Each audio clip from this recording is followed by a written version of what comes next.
programmers.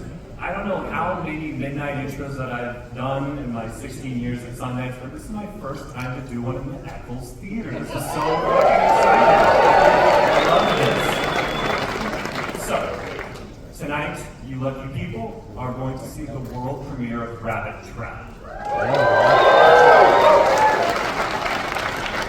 This is a feature debut from writer-director Bryn Chainey. And it is an absolutely stunning debut with visuals that ooze cosmic horror and a hypnotic pulsing sound. This is going to be very big and very loud, everyone. And while it's focused entirely on three lost souls and the pains of family, it has a grand Welsh countryside that provides this massive cinematic scale and a foreboding menace to their story. I know I speak for the entire programming team how proud we are to be able to show Bryn's debut to you, our audience. First, please welcome up the writer and director of Rabbit Trap, Bryn Chainey.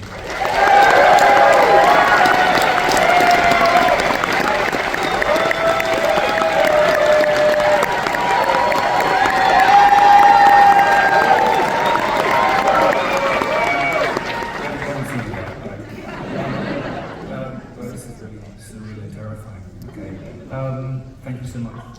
That was lovely. Thank you so much. Thank you, Sundance, for putting your faith in the film.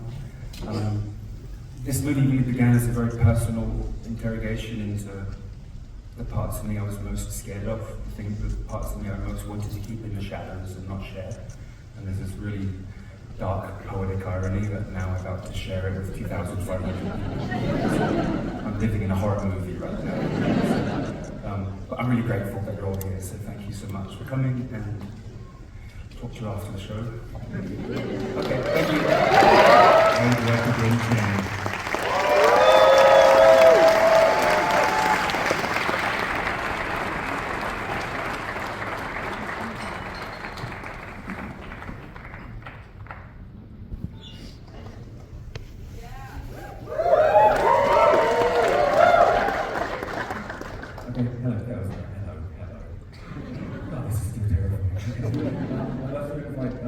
Two actors, Rosie and James.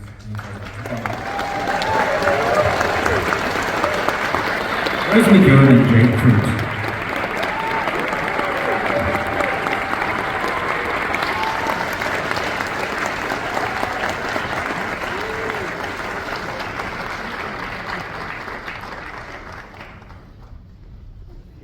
Hi.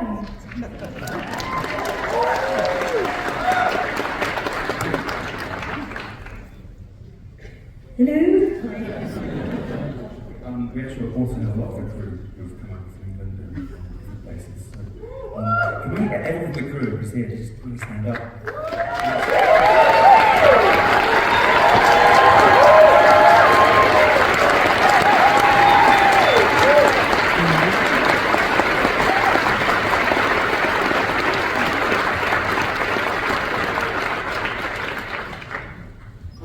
So before I open up to the eyes for questions, let's start thinking of your questions, guys. First, let's start with Bryn. Let's start with the striking image and sound of this film. I'd love to hear you talk about both the cinematography and kind of conversations you had, kind of inspirations behind it, and then also too, let's go after that into like the sound design, the music, Daphne's music, and everything.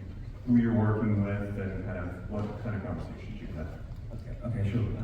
So this is a really intimate story about just three characters in a house, right?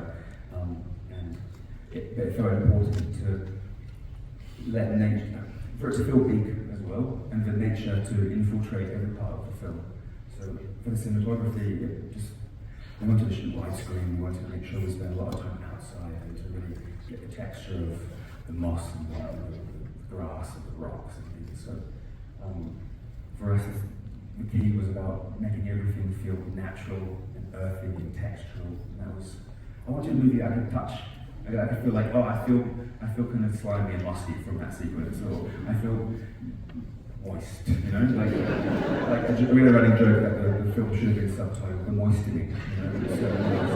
And we just wanted the cinematography to really feel tactile and like anything in the house. So shooting a 35mm film was, I challenge, a fight, but we found a way to do it, and that felt important as well because we're really about an analog musician. It felt very fitting to shoot on an analog format. And that was, again, physical, tactile. So, sound, Bryn Resnick, please stand.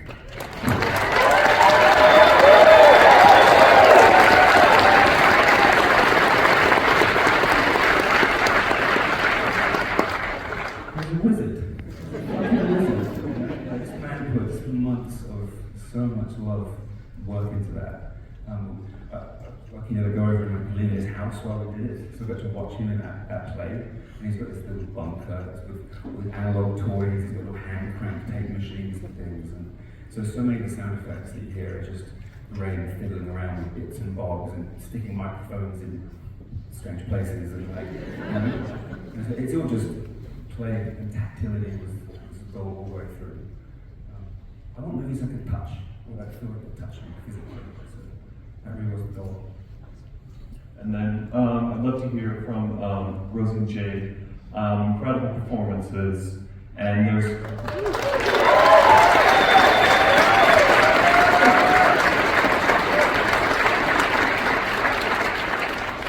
there's so much mystery to the characters in the story. I would love to hear how much you're willing to share about the conversations you had about these characters, and also, was this something that were they just explicit within the script, or was there a process of really developing, working with Bryn, either before the film or even while you're shooting, to kind of really fill it out for you? Yes. I think playing a couple that have been together and are married is always a challenge because you have to create intimacy very quickly with someone who you don't know. And the first scene we did together was the bath scene. That was our first day. Which I think was a really good thing because it literally broke the ice. And I think both of us, including Bryn, and we had rehearsals, were very committed to creating some kind of ease and intimacy so that the couple were really believable. And I think throughout the shoot, that became one of the most important things, was that the love was there. And to me, it sort of feels like a love story between all three of them, which sort of developed as we went on. I think we all really clicked straight away, just from the get-go. When I was cast, it was a really big moment. I remember meeting Rosie and Deb for the first time properly, and we all came together, and it just felt like a family straight away. And having the set and being in the costume, and we had a wonderful crew, I feel like it all came together in a way in which you saw on the screen. We had a lot of conversations with the script beforehand, but I think what you see on the screen is how it felt in real time, all coming together at once, which was really lovely. The question was about the specific year and the time period. For me, this kind of story, which is a kind of fairy tale. Fairy tales always begin with once upon a time. And I think that device that has been through stories for millennia is, you need the abstraction to go, this story happened never, and it's happening always. Like myth existed, timeless place. So to do a story that was really not, that goes in a strange kind of folkloric, spiritual place, it's very important to set it in the past.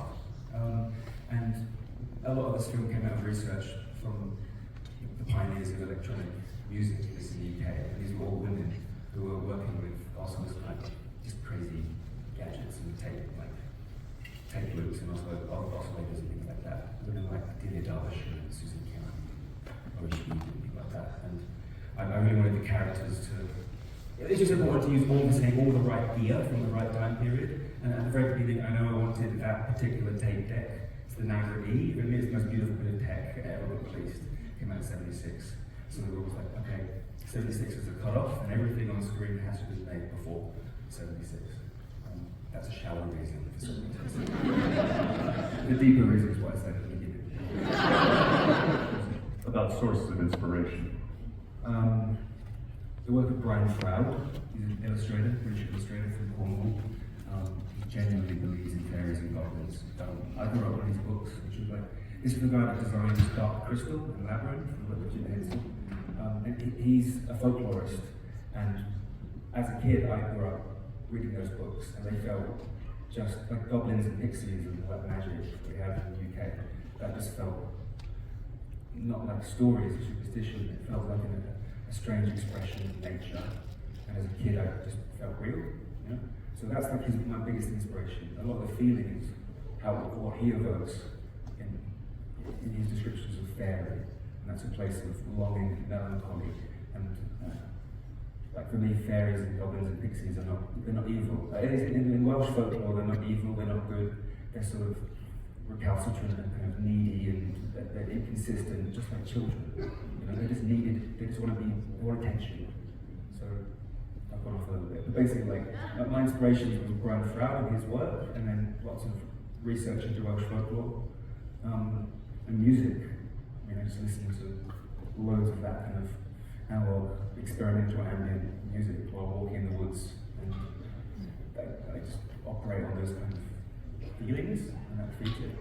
Yeah. Film-wise, like Nick Rogue, like Don't Look Now, and cinematography-wise, Tarkovsky films were our main reference. Like interiors, when we looked at Mirror, and then exteriors were a lot of like, the opening sequences of Solaris, and It's a Stalker. So there are some film references too. I think the most interesting parts of the film actually came out of like books and music. So the question was about the sound, how much was a deliberate target and how much was just discovered through the process? I mean, Rosie had to learn how to, there's a couple of tracks that she performed kind of in sync with our composer. The composer that wrote Daphne's music is Lucrecia Dalt, she's a genius, she's amazing. And she wrote a few pieces before we shot because Rosie had to learn how to perform them, so they were very much targeted. And tell us about how you learned that stuff. How you learned to make their own so quickly. What's so amazing about electronic music, I'm new to it, is that you have to literally create every single noise that you hear. Hence why Dev's filming the birds and recording all of that stuff. So every machine is unique. Everything offers something different to the music. So how running around to a studio, you can't just type in a background noise or a beep. It's got to be generated. So when I was sent Lucretia's music, I went into that space, had to learn what every machine noise it made, and then basically it was like a dance, add music to it so that the movement aligned with the music. And then there was more music added later, but there were a couple of like basic tracks that we had, or I had lined out movement to. And in terms of the sound, the sound of fairy, whatever it is, that was something that we found through trial and error. It was a combination of music from Lucrecia and Graham building these tangles of samples. He's going to do shitloads of interviews about his sound design because it's absolutely masterful, so we'll get to read any details about it.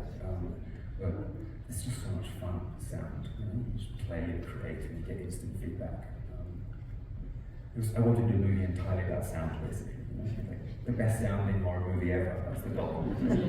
But I also realised that people, I know it's not going to be a scary movie, it's more a film that's eerie and full of longing. I find melancholy much scarier than most things. I think it is a horror, it's a melancholy horror.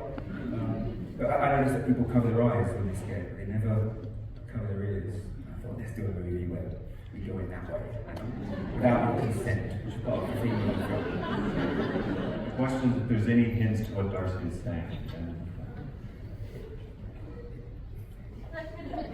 And in the screenplay, what I wrote was, we don't hear what he says. It's not important what he says. What's important is that he's saying it and that Daphne is receiving it. The film is really about, I hope that the universal takeaway is that we've all got something that we are harboring inside, some sort of shame, some sort of secret, some kind of part of us that we loathe and we don't want to share. And the magic of listening is a very weird sacred magic. It requires two people, one person to say, one person to hear and receive it. And I think if I can inspire anything in people, would be I want them to be brave enough to go and share the darkest secret they have with the person that can make a safe space, And that's what he's telling her. The thing he could never even say to himself. The journey is he's finally ready to share it with his wife, It almost doesn't matter what that is. I know what it is. But I know what it is. Okay. The question was what specifically drove into Welsh mythology? Yeah, I mean, the Celtic Welsh, the Celtic folklore is all pretty, it all blows Scottish, Irish, Welsh, Isle of Man, Brittany, they all share mythology. Welsh, I'm half Welsh, I grew up, like, my dad's Welsh and grandparents are Welsh, and I'm just in that world, so it's just been part of my life forever. It's the culture I'm part of and connected to, and it's the one that I dove deeply into. That's all really. It's fertile. The Welsh stuff is fucking strange and deep. It goes around. I love it. Yeah. Let's give a final round of applause for Chainey Rabbit Trap. Hey, this is Eric from IONCINEMA.com. If you want to support us, subscribe below. For more reviews, interviews, film festival coverage from Sundance, Cannes, Toronto, you want to check out these guys on this side.